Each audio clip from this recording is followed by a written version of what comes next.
இதுதான் நீ இருக்க போற வீடு. வா.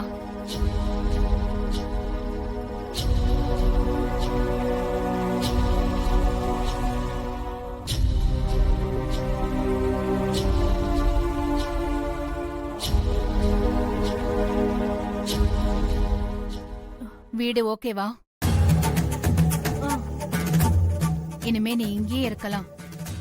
எங்கேயும் அலைய தேவையில்லை. உனக்கு என்ன வேணுமோ என்கிட்ட கேளு, நான் அரேஞ்ச் பண்றேன். சரி. அப்புறம் வீட்டுக்கு தேவையான திங்ஸ் எல்லாம் கொஞ்ச நேரத்துல அனுப்பி வைக்கிறேன்.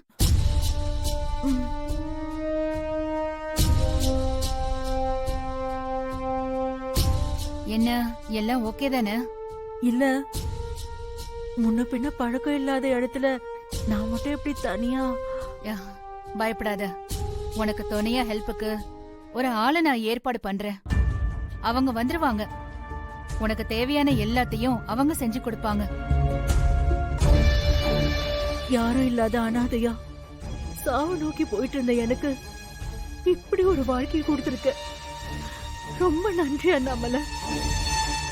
எனக்கு கேன்சர் வந்ததுல இருந்து எங்க நான் அனாதையா போயிடுவேனோன்னு ரொம்பவே பயந்துட்டேன் அண்ணாமலை. இப்போ நீ எனக்கு இருக்கன்னு நினைக்கும் போது சந்தோஷமா இருக்கு அண்ணாமலை. இப்போ நான் நிம்மதியா சாவேன்.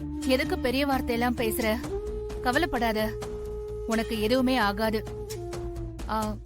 நாளைக்கே உனக்கு ட்ரீட்மெண்ட் ஆரம்பிச்சிடலாம்.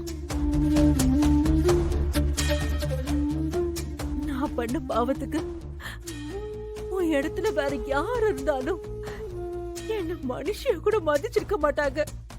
ஆனா நீ ரொம்ப நன்றி அண்ணாமலை.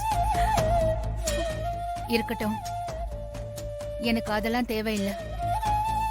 எனக்கு உன்கிட்ட இருந்து வேணுங்கிறதெல்லாம் ஒரே ஒரு விஷயம்தான். எக்காரணத்து கொண்டும் நீ என் குடும்பத்து முன்னாடி வந்துடவே கூடாது.